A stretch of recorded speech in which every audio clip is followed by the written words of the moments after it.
रतिया पोरही आता क्यूट वाली गावरान बोली खट्याळ थोडी माझ्या काळजाची चोरही थोडं माझ्या पिरमत पड तू ग बाई खुळ्यागत झाला मन तुझ्याच पायी आता मला लागली या लग्नाची घाई भाई आता बोलू नको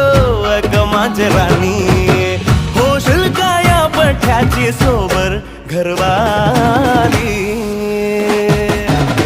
मराठमोळी थोडीशी साधी भोळी स्वागतीचा भारी बायको पाहिजे नखरेवा